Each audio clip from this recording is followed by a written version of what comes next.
Assalamualaikum warahmatullahi wabarakatuh. Semangat pagi, salam sejahtera untuk kita semua. Perkenalkan, nama saya Teguh Prayitno SPD MPD selaku guru mata pelajaran Sejarah Indonesia. Untuk materi kelas 12, baik kelas 12 IPA maupun IPS, akan kita pelajari bersama. Jadi mulai dari KD yang pertama.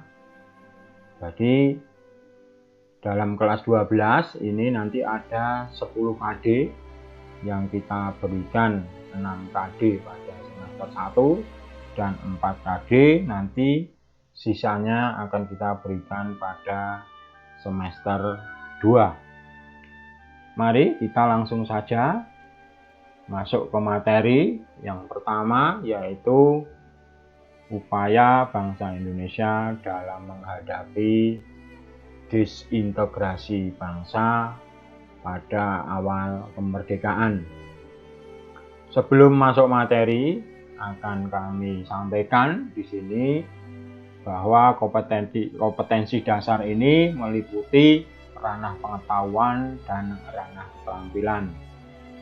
Ranah pengetahuan, kalian harus bisa sampai pada taraf menganalisis, yaitu menganalisis upaya bangsa Indonesia dalam menghadapi ancaman disintegrasi. Analisis yang dimaksud, kalian tidak hanya bisa menerangkan, menyebutkan, menjelaskan, tetapi kalian juga harus bisa membandingkan. Ya, membandingkan antara pemberontakan satu dengan yang lainnya, sehingga tarafnya akan lebih mendalam. Yang kedua, pada ranah keterampilan, kalian harus bisa mencapai pada tahapan merekonstruksi, membuat gambaran yang memiliki data-data historis atau data sejarah, khususnya dalam masa-masa disintegrasi yang disajikan dalam bentuk sebuah cerita sejarah. Ini nanti akan kita lakukan pada saat penugasan.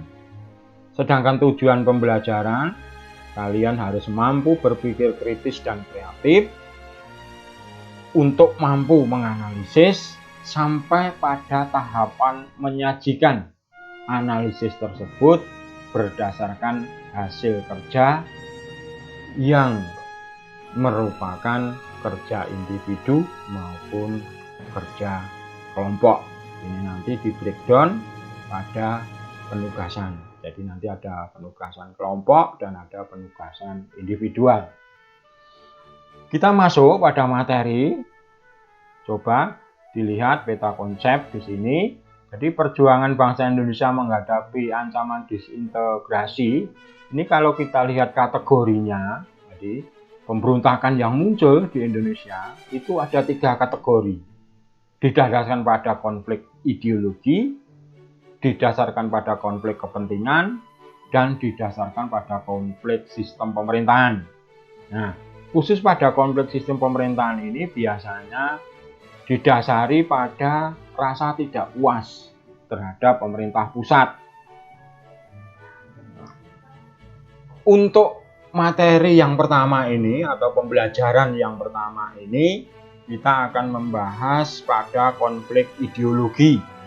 Sedangkan konflik kepentingan dan konflik sistem pemerintahan nanti akan kita bahas pada materi pembelajaran yang kedua. Kita lanjut. Jadi konflik ideologi di sini nanti yang kita pelajari itu ada 7, 5 diantaranya adalah pemberontakan DIY yang tersebar mulai dari Jawa Barat, Jawa Tengah, Aceh, Sulawesi Selatan sampai di Kalimantan Selatan. Sedangkan untuk pemberontakan G30 SPKI itu nanti terjadi pada tahun 1965. Kita lihat yang pertama, yaitu pemberontakan PKI Madiun. Faktor penyebabnya yang pertama adalah kekecewaan atas perundingan Renville Kita tahu bahwa perundingan Reville ini membawa malapetaka bagi bangsa Indonesia karena dinilai Indonesia sangat lemah dalam diplomasi. Ini ditandai dengan hasil yang dicapai. Indonesia mengalami kemunduran yang luar biasa dari segi wilayah, belum tentu nanti juga dihadapkan pada permasalahan-permasalahan yang lain. Yang kedua adalah kekecewaan program RERA oleh Perdana Menteri Hatta. RERA itu restrukturisasi dan reorganisasi Angkatan Perang. Jadi PM Hatta, Perdana Menteri Hatta ini menginginkan bahwa tentara Indonesia itu harus menjadi tentara yang profesional. Dikatakan profesional itu apabila memiliki keahlian yang memenuhi standar. Kalau ini dijalankan, nanti membawa dampak. Nah, dampaknya mesti tentara-tentara yang tidak memenuhi standar mesti dipensiunkan. Mungkin umurnya, atau mungkin kondisi fisiknya yang sudah cacat, atau mungkin kompetensinya yang tidak memenuhi, sehingga nanti ini menimbulkan kekecewaan. Salah satu yang kecewa adalah Amir Saripudin. Aneh memang di sini. Amir Saripudin itu orang yang menandatangani perundingan Reville. Tapi mereka justru yang kecewa terhadap perundingan Reville. Tapi sebenarnya khusus Amir Saripudin itu mereka counter ya, pukulan balik kepada PM Hatta karena Amir Saripudin itu kan jatuh karena gagalnya perundingan Reville. Nah, setelah Amir Saripudin tidak menjadi Perdana Menteri, dia kontra terhadap Perdana Menteri Hatta. Bahkan Amir Saripudin nanti membentuk apa yang disebut Front Demokrasi Rakyat (FDR). FDR di sini merupakan salah satu inti kekuatan dari pemberontakan PKI Madiun. Yang ketiga adalah hasutan Musso. Pada saat itu Musso kembali dari Uni Soviet. Tentunya kembali dari Uni Soviet itu kan membawa ideologi-ideologi komunis. Musso menginginkan bagaimana ideologi komunis dari Uni Soviet ini bisa diterapkan di Indonesia, khususnya diawali di daerah Madiun. Tujuannya saya kira apa yang dikemukakan Musso yang menjadi proklamator dari pemberontakan PKI Madiun, yaitu ingin mendirikan negara komunis di Indonesia, terkenal dengan sebutan Republik Soviet Indonesia. Nah, ini sebagai upaya dari Musso yang mendapatkan ideologi-ideologi komunis dari Uni Soviet. Basis wilayahnya adalah Madiun sekitarnya. Ini tidak hanya meliputi Madiun sebenarnya. Ini juga sampai ke Jawa Tengah, khususnya di bagian utara, di Purwodadi, Pati, Sepu. Nah, ini juga menjadi basis kekuatan PKI Madiun, khususnya dari tentara laut pada saat itu di bawah Batalion Jadau. Jadi itu inti dari, salah satu juga inti dari kekuatan PKI Madiun selain FDR tadi. Penyelesaiannya, karena pemberontakan PKI Madiun ini membawa korban yang banyak, ini dapat dilihat di museum atau monumen Soco. Ya, ini di pinggir pangkalan Wahyudi, itu ada yang disebut monumen Soco, di mana monumen itu tempat untuk mengubur jenazah-jenazah orang-orang yang berseberangan dengan Musso. Ada dari tokoh agama, dari tokoh mungkin orang-orang yang nasionalis, dan tokoh-tokoh lainnya. Ada ratusan di situ yang berhasil ditemukan. Jadi atas prakarsa dari pemerintah kemudian di situ dibuat sebuah monumen. Kalau di Jakarta Lubang Buayanya, kalau di situ Museum Soconya. Penyelesaian yang pertama yang dilakukan oleh pemerintah yaitu menetapkan Jawa Timur sebagai daerah istimewa. Istimewa yang disebut di sini adalah daerah militer di bawah pimpinan gubernur militer.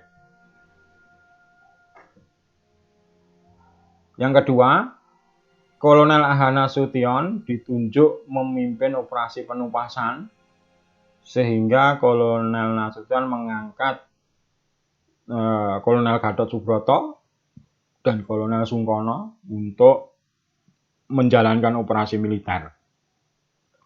Kolonel Gatot Subroto dari bagian barat, sedangkan Sungkono dari wilayah timur untuk bisa menekan kekuatan PKI yang ada di Madiun. Yang ketiga, TNI mengerahkan tentara dari Divisi 3 Siliwangi. Mengapa ada dari Divisi Siliwangi? Karena pada saat itu Divisi 3 Siliwangi berada di Solo akibat dari dampak perundingan Renville. Sehingga pasukan-pasukan Siliwangi yang ada di Jawa Barat melakukan hijrah ke Jawa Tengah dan bertempat di Solo. Karena selain itu dilihat dari Divisi 3 Siliwangi ini merupakan pasukan yang sudah profesional pada saat itu dibandingkan divisi-divisi yang lainnya, maka pasukan-pasukan Siliwangi yang ada di Solo ini digunakan untuk menumpas pemberontakan PKI yang ada di Madiun melalui sisi barat. Ya, sisi barat dari Jawa Tengah berarti. Selain membasmi PKI yang ada di basis di Madiun, Divisi Siliwangi ini juga melakukan operasi di daerah di Jawa Tengah di bagian utara, nah, di Purwodadi, di Pati, Cepu dan sebagainya, itu untuk menyelesaikan daerah-daerah yang dikuasai oleh kekuatan PKI. Dan yang keempat, TNI berhasil melakukan pengejaran terhadap musuh sehingga mereka bisa ditembak mati di daerah Biting, Ponorogo. Selain itu juga TNI berhasil menangkap Amir Saripudin yang merupakan tokoh kedua dari PKI Madiun. Berhasil ditangkap di daerah Godong, khususnya di Desa Pengantin. Nah, Desa Pengantin. Nah, di sana mereka berhasil ditangkap, kemudian dijatuhi hukuman mati, ditembak mati di daerah Jaten, Karanganyar. Nah, di dalam melakukan penyelesaian penumpasan PKI Madiun di sini belum sempat selesai, ya, operasinya. Keburu Belanda melakukan suatu agresi militer yang kedua. Sehingga tokoh-tokoh yang lainnya, tokoh-tokoh penting lainnya belum sempat tertangkap. Karena pemerintah Indonesia berkonsentrasi untuk menghadapi Belanda. Maka tidak mengherankan nanti sisa-sisa dari tokoh PKI Madiun ini banyak yang terlibat di dalam pemberontakan G30 SPKI tahun 65. Nah, kita lanjutkan. Yang kedua adalah pemberontakan DITI Jawa Barat. Kalau tadi berhaluan ideologi komunis, ini ideologi agama, khususnya Islam. Sebenarnya faktor penyebabnya ini tidak jauh dengan PKI Madiun atau apa ya, yaitu kekecewaan terhadap perundingan Renville. Terus yang kedua, Kartosoewirjo menganggap pemerintah terlalu lunak di dalam menghadapi Belanda. Ini juga ada kaitannya dengan perundingan Renville, karena Kartosoewirjo menilai bahwa perundingan Renville itu Indonesia kalah. Indonesia mengalami kerugian besar. Nah, yang nantinya tidak hanya Kartosoewirjo, banyak nanti tokoh-tokoh nasional yang kecewa juga. Dan yang ketiga, pernyataan Kartosoewirjo untuk mendirikan negara Islam, terkenal dengan sebutan Darul Islamnya. Ini bisa dilihat dari tujuannya, yaitu mendirikan Darul Islam DI dan Tentara Islam Indonesia TII. Maka pemberontakannya biasa disebut pemberontakan DI TII. Terus yang kedua, ingin menggunakan syariat dalam bernegara. Ini sebagai konsekuensi kalau memang mendirikan negara Darul Islam, secara otomatis syariatnya adalah syariat Islam. Batas wilayahnya ada di daerah Jawa Barat yang nanti merembes, melebar ke daerah Jawa Tengah. Penyelesaiannya, pemerintah melakukan operasi militer untuk menyelesaikan itu. Tetapi sebelum melakukan operasi militer, sebenarnya pemerintah berupaya melakukan mediasi. Mediasi yang pertama dari Partai Masyumi di bawah pimpinan Natsir melakukan mediasi terhadap Kartosoewirjo, tetapi gagal. Yang kedua dari pemerintah membentuk sebuah komite di bawah Perdana Menteri Natsir. Ini komponennya tidak hanya terdiri dari Partai Masyumi, tetapi juga dari komponen-komponen yang lain di bawah pemerintahan koalisi Perdana Menteri Natsir. Mestinya pada saat itu juga mengalami suatu kegagalan.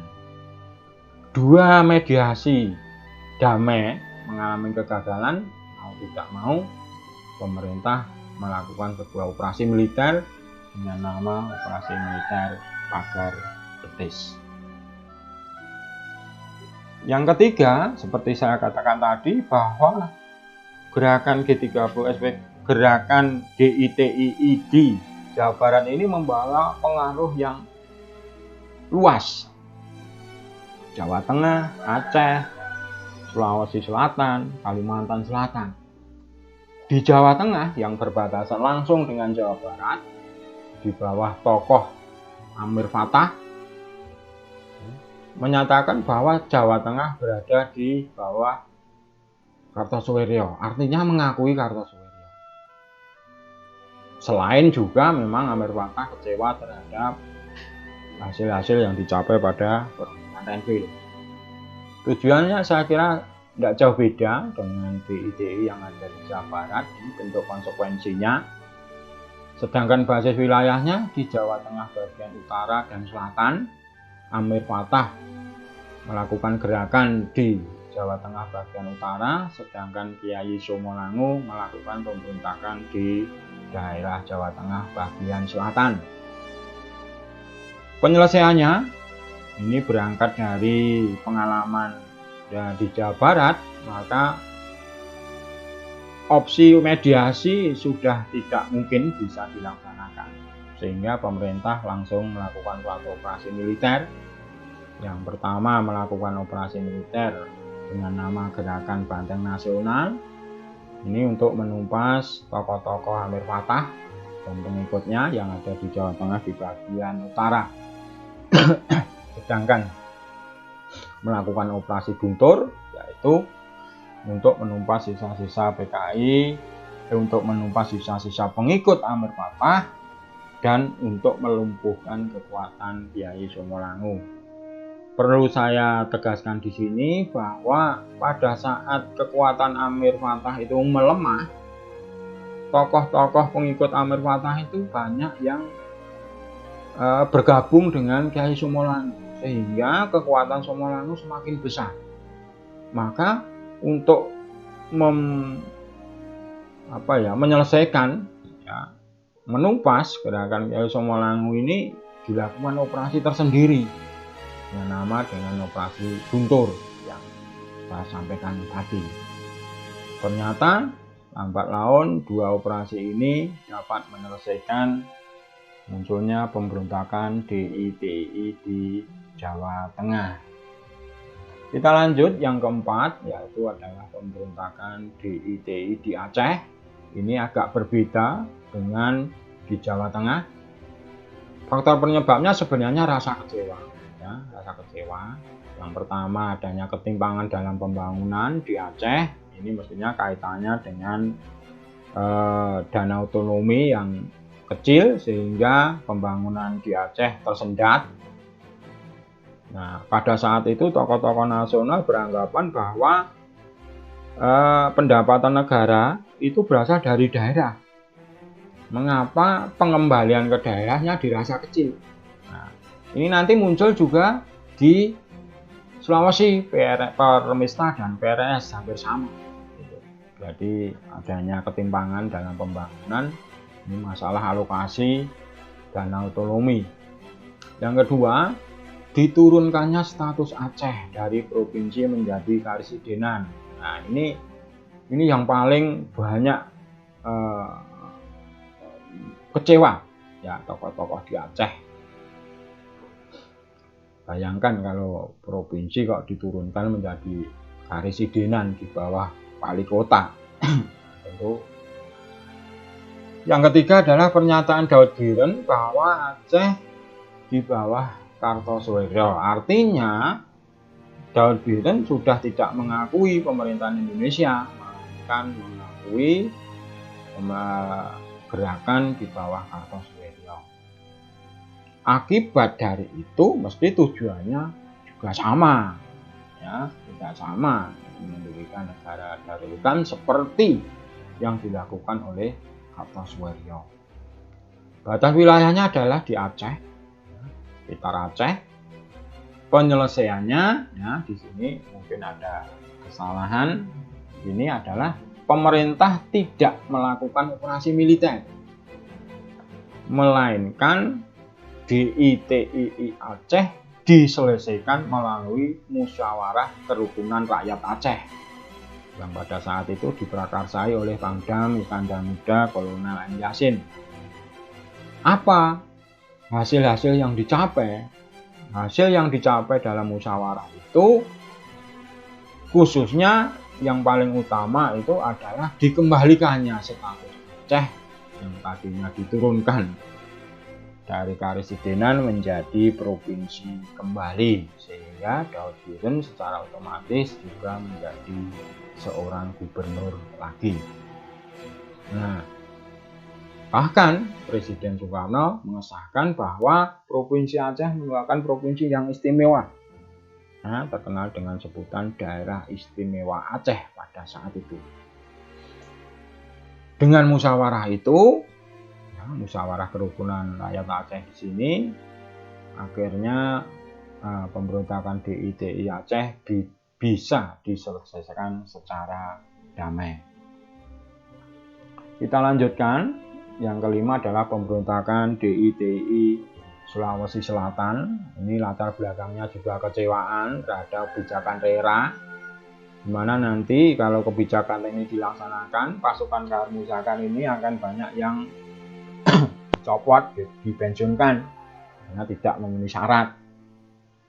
Bahkan sebenarnya sebelum melakukan pemberontakan, pasukan Karmusakar ini sebenarnya sudah dibekali, diperbarui oleh persenjataan yang lengkap dengan tujuan agar Karmusakar masih setia pada NKRI. Tetapi ternyata setelah pasukannya itu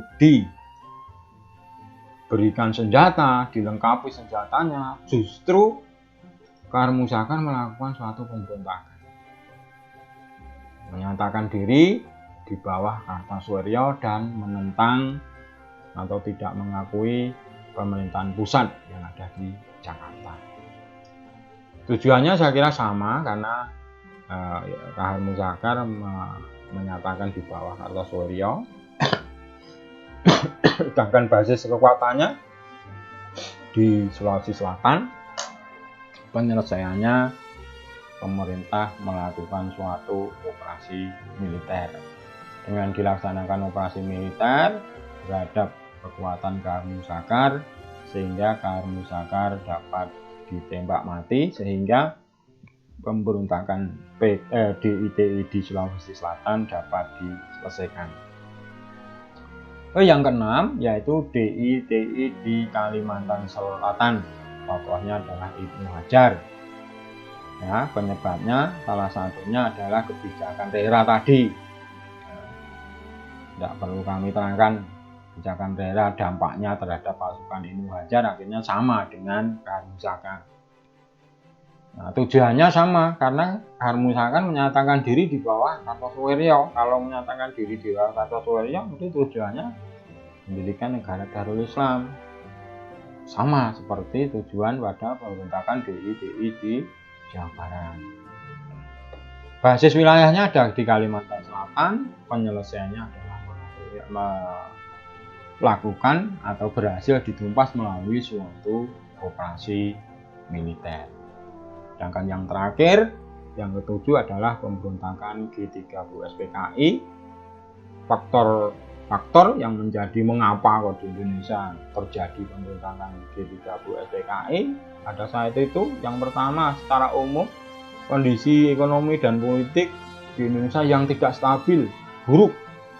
Nah, harga inflasi tinggi, politik apalagi pada saat itu masa demokrasi terpimpin itu PKI menjadi peran penting atau mendapatkan tempat yang penting, sehingga sering terjadi pergesekan politik di daerah. Yang kedua, sebagai dampak adanya perang dingin. Ya, perang dingin itu perang ideologi antara Amerika Serikat dengan Uni Soviet, Amerika Serikat dengan liberal, kebebasan, dan Uni Soviet, Cina dengan ideologi komunisnya. Indonesia menjadi dampak, menjadi objek dari ekspansi ideologi. Sehingga tidak menutup kemungkinan pada saat itu tokoh-tokoh bangsa Indonesia itu ada yang condong ke barat, ada yang condong ke timur. Sebenarnya sudah dilakukan beberapa kali oleh tokoh nasionalis agar Indonesia tidak terjebak di dalam perang dingin, tetapi faktanya ternyata pemberontakan G30 SPKI itu juga sebagai dampak dari perang dingin walaupun tidak secara langsung. Yang ketiga, adanya perpecahan dalam tubuh militer. Yang paling terlihat di sini adalah khususnya TNI AD, karena banyak dari TNI AD yang pasukannya condong ke komunis atau ke PKI, karena kegigihan PKI dalam menyebarkan, menyusupkan ajaran-ajaran ideologi ke tubuh militer. Selain itu juga dalam tubuh Angkatan Udara ada beberapa oknum yang terlibat, paling tidak mereka memfasilitasi terjadinya pemberontakan G30 SPKI. Yang keempat, adanya politik konfrontasi dengan Malaysia. Ya, ini dijadikan dalih oleh PKI untuk menyediakan milisi, militer sipil dengan dalih untuk menghadapi konfrontasi dengan Malaysia. Tetapi sebenarnya milisi yang dibuat oleh PKI itu nantinya diharapkan sebagai basis kekuatan di dalam melakukan suatu pemberontakan.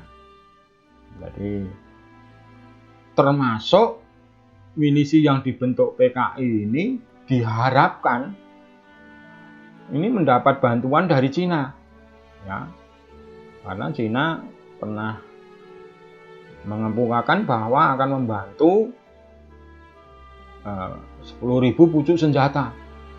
Nah, ini oleh PKI sebenarnya dimanfaatkan. Ini dapat dibuktikan dengan keinginan PKI untuk membentuk angkatan kelima. Nah, angkatan kelima yang dimaksud oleh PKI nanti adalah kekuatan-kekuatan PKI yang akan digunakan untuk melakukan suatu pemberontakan.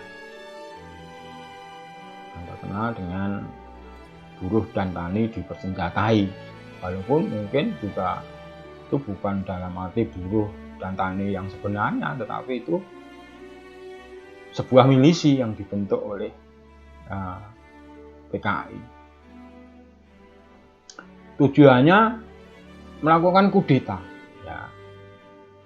Apalagi pada saat itu kondisi kesehatan Presiden Soekarno mengalami kritis. Nah, kekritisan kondisi kesehatan Soekarno menyebabkan PKI dengan tergesa-gesa melakukan sebuah kudeta yang terkenal dengan gerakan 30 Septembernya. Akhirnya karena memang pemberontakan itu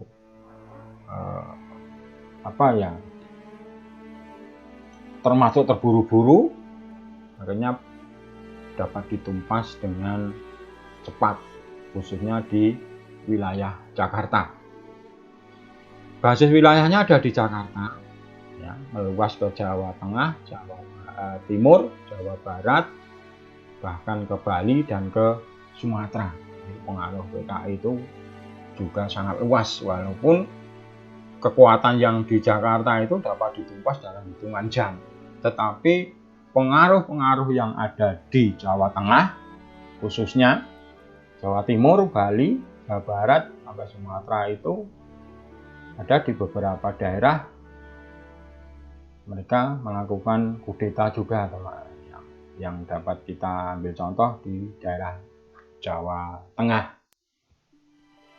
Penyelesaiannya, pemerintah melakukan operasi militer penumpasan terhadap gerakan G30 SPKI baik di wilayah ibu kota Jakarta maupun ke wilayah-wilayah daerah lain yang memiliki pengaruh PKI, maksudnya yang kuat seperti di Jawa Tengah dan daerah-daerah yang lain yang saya sebutkan tadi. Saya kira itu untuk pertemuan yang pertama, yaitu disintegrasi yang didasari dari faktor ideologi. Jangan lupa di dalam pembelajaran KD 1 bagian 2 nanti yang akan saya tayangkan beberapa hari atau beberapa waktu ke depan. Selamat belajar, semoga sukses menyertai kita semua. Jangan lupa like dan komentarnya di channel kami, channel Teguh Prayitno yang ada di YouTube. Terima kasih.